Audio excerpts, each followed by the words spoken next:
ನಮಸ್ಕಾರ ಎಲ್ಲರಿಗೂ. ನೋಡಿ, ರಾತ್ರಿಯ ದೃಶ್ಯ ವೈಭವ. ನಾವು ನಿಂತಿರುವಂಥದ್ದು ಕೂಡ ಒಂದು ನದಿಯ ಸ್ಥಳ. ಇಲ್ಲಿ ಎಲ್ಲ ರೀತಿ ವ್ಯವಸ್ಥೆಗಳನ್ನು ಮಾಡಿಕೊಟ್ಟಿದ್ದಾರೆ. ನೋಡಿ, ನಮ್ಮ ಹುಡುಗ ಶ್ರೀನಿವಾಸ್ ಅಂತ ನಮ್ಮ ಜೊತೆ ಬಂದಿರೋನು ಮೊಬೈಲ್ ಚಾರ್ಜ್ ಪಾಯಿಂಟ್ ಮಾಡಿದ್ದಾರೆ. ಜೊತೆಗೆ ಕುಡಿಯೋ ನೀರು, ಇಲ್ಲಿ ಟಾಯ್ಲೆಟ್ ವ್ಯವಸ್ಥೆಗಳು 1.5 ಲಕ್ಷ ಅಂತ ಏನು ಹೇಳಿದ್ದಾರೆ ಗಂಡ್ಮಕ್ಳಿಗೆ ಎಲ್ಲರಿಗೂ ಕೂಡ ಅನುಕೂಲವಾಗುವಂತಹ ರೀತಿಯಲ್ಲಿ ವ್ಯವಸ್ಥೆಗಳನ್ನು ಮಾಡಿದ್ದಾರೆ. ಹಾಗಾಗಿ ಇದರ ವಿಶೇಷ ಏನು ಅಂತಂದರೆ, ನಾನು ಆಗಲೇ ಹೇಳಬೇಕು ಅಂತ ಅಂದ್ಕೊಂಡೆ, ಈ ಕುಂಭಮೇಳವನ್ನು ಹೇಗೆ ನಿರ್ಧಾರ ಮಾಡ್ತಾರೆ ಅಂತಂದರೆ, ಅದರಲ್ಲೂ ಈ ಯಾವುದೋ ಪ್ರಯಾಗರಾಜಲ್ಲಿ ಗುರು ವೃಷಭ ರಾಶಿಯಲ್ಲಿದ್ದಾಗ ಸೂರ್ಯ ಮಕರ ರಾಶಿಯನ್ನು ಪ್ರವೇಶ ಮಾಡುವಂತಹ ಸಂದರ್ಭದಲ್ಲಿ ಚಂದ್ರನ ಚಲನೆಯನ್ನೂ ಕೂಡ ಗಮನದಲ್ಲಿಟ್ಟುಕೊಂಡು ಅವರು ನಿರ್ಧಾರಗಳನ್ನು ಮಾಡ್ತಾರೆ. ಆಗ ಮಹಾಕುಂಭಮೇಳ 12 ವರ್ಷಕ್ಕೊಮ್ಮೆ ಬರುತ್ತೆ. ಈ ವರ್ಷದಿಂದ ಮತ್ತೆ ಇನ್ನೊಮ್ಮೆ ವೃಷಭ ರಾಶಿಗೆ ಯಾವಾಗ ಗುರು ಬರ್ತಾನೆ, ಆಗ ಮಕರ ಸಂಕ್ರಾಂತಿ ಅನ್ನುವಂಥದ್ದು ಸೂರ್ಯ ಮಕರ ರಾಶಿಯನ್ನು ಏನು ಪ್ರವೇಶ ಮಾಡುವಂತಹ ಸಂದರ್ಭ ಪ್ರಾರಂಭವಾಗುವಂಥದ್ದು. ಜೊತೆಗೆ ಚಂದ್ರನ ಚಲನೆ, ಈ ಮೂರನ್ನು ಆಧಾರವಾಗಿಟ್ಕೊಂಡು ಮಾಡ್ತಾರೆ. ಹಾಗಾಗಿ 12 ವರ್ಷ ಅಂತ ಒಮ್ಮೆ ಮಹಾಕುಂಭಮೇಳ ನಡೆಯುತ್ತೆ. ಇನ್ನೊಂದು ಪ್ರಮುಖವಾಗಿ ಕುಂಭಮೇಳವನ್ನು ಯಾಕಾಗಿ ಆಚರಣೆಯನ್ನು ಮಾಡಬೇಕು ಅಂತ ಬಂದರೆ, ದೇವಾನುದೇವತೆಗಳು ಮತ್ತು ದಾನವರು ಏನು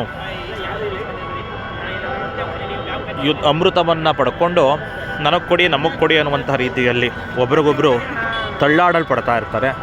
ಆ ತಳ್ಳಾಟಗಳು 12 ದಿನಗಳ ಕಾಲ ನಡೆಯುತ್ತೆ. ಅವ್ರು ಇವ್ರ ಹತ್ರ ಕಿತ್ಕೊಳ್ಳೋದು, ಇವ್ರು ಅವ್ರ ಹತ್ರ ಕಿತ್ಕೊಳ್ಳೋದು, ಈ ರೀತಿಯ ಸಂದರ್ಭಗಳೆಲ್ಲವೂ ಕೂಡ.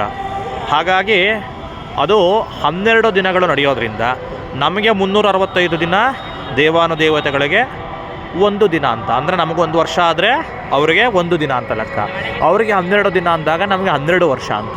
ಹಾಗಾಗಿ ಇದನ್ನು ಅಮೃತ ಸ್ನಾನ ಅಂತಲೂ ಕೂಡ ಕರೀತಾರೆ. ಕುಂಭ ಸ್ನಾನವನ್ನು ಅಮೃತ ಸ್ನಾನ ಅಂತಲೂ ಕೂಡ ಕರೀತಾರೆ.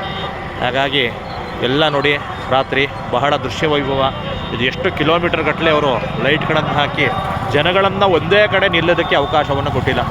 ಎಲ್ಲರನ್ನೂ ಕೂಡ ಬೇರೆ ಬೇರೆ ಕಡೆ ಅವರಾಗವರೇ ಫ್ರೀಯಾಗಿ ಓಡಾಡಬೇಕು. ಎಲ್ಲರಿಗೂ ಎಲ್ಲ ರೀತಿ ವ್ಯವಸ್ಥಿತವಾಗಿರಬೇಕು, ಯಾರಿಗೂ ತೊಂದರೆ ಆಗಬಾರ್ದು.